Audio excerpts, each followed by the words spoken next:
Dans cette vidéo, je voudrais répondre à une question simple. Est-il possible de créer un besoin pour votre produit? Ma réponse va sûrement vous surprendre parce que, selon mon expérience, il n'est pas possible de créer un besoin. Et je vais vous expliquer pourquoi dans un instant.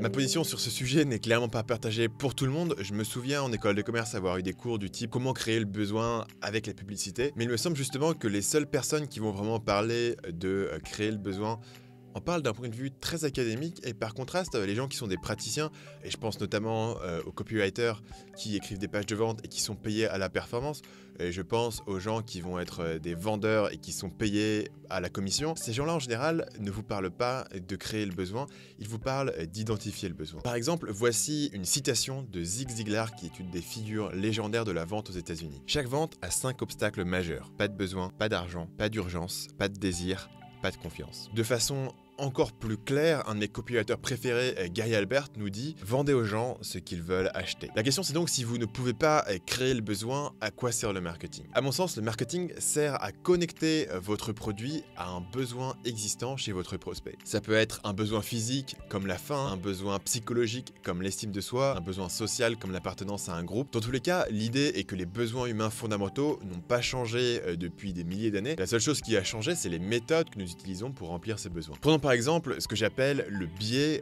de tribalisme. Comme son nom l'indique, c'est une tendance psychologique qui a été formée au moment où nos ancêtres étaient des chasseurs-cueilleurs qui avaient besoin de former des tribus pour se protéger des agressions extérieures, que ce soit des animaux sauvages ou de groupes de tribus qui étaient hostiles. Aujourd'hui, le besoin de construire une tribu afin de vous défendre contre les agressions a disparu, mais le biais psychologique est toujours présent. Et donc au XXIe siècle, le biais de tribalisme reste une force majeure dans notre monde. Il est clairement visible par exemple dans la politique et dans les compétitions sportives. Vous vous dites peut-être, mais Stan, quid de l'iPhone? Il y a 30 ans, personne n'avait besoin d'un iPhone et aujourd'hui, tout le monde en a besoin. On peut plus vivre sans, ça veut dire que Steve Jobs a créé le besoin. À mon avis, dire que l'iPhone a créé un besoin est une façon très paresseuse d'expliquer son succès. On peut très bien expliquer le succès de l'iPhone comme une combinaison de différents besoins qui ont été remplis. Et tous ces besoins existent depuis la nuit des temps. Vous avez le besoin de connexion sociale, le besoin de s'orienter dans un environnement inconnu, le besoin de se déplacer d'un point A à un point B, le besoin de se reproduire, le besoin d'être informé sur votre environnement, le besoin d'être diverti. Et on pourrait même dire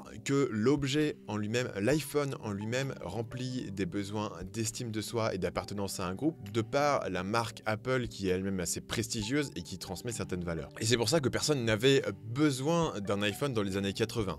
Les besoins qui sont représentés ici étaient remplis par d'autres moyens, que ce soit le téléphone fixe, les journaux papier ou la télévision. Ce qui a changé, c'est qu'aujourd'hui, la meilleure façon de remplir les besoins que j'ai mentionnés à l'instant, c'est le smartphone. Et inévitablement, dans le futur, il y aura de nouvelles technologies qui nous permettront de remplir ces besoins de façon plus efficace. Et à ce moment-là, tout d'un coup, vous apercevrez que plus personne ne ressent le besoin de se trimballer avec un téléphone dans sa poche. En résumé, les besoins humains sont les mêmes depuis très longtemps et pour le moment, ils n'ont pas encore changé. Et donc, c'est une perte de temps d'essayer de créer un besoin. Je vous conseille plutôt d'étudier les besoins humains fondamentaux, de comprendre comment votre produit remplit un ou plusieurs de ces besoins. C'est le travail de tout marketeur qui se respecte et c'est loin d'être facile. Si vous voulez un exemple concret, je vous propose de cliquer le lien qui va se trouver en haut à droite de la vidéo qui va vous amener vers une autre vidéo où je décompose une étude de cas d'entreprise qui lance un nouveau produit et qui fait exactement ce processus de connecter leur produit à un besoin fondamental. Merci d'avoir regardé cette vidéo jusqu'au bout. Si vous avez aimé cette vidéo et que vous n'êtes pas encore abonné, faites-le maintenant en cliquant sur le bouton qui se trouve ici. Et si vous avez un site web sur lequel vous vendez des produits ou services, cliquez sur le lien qui se trouve en dessous de moi pour accéder gratuitement à ma formation vidéo qui s'appelle le guide du site web persuasif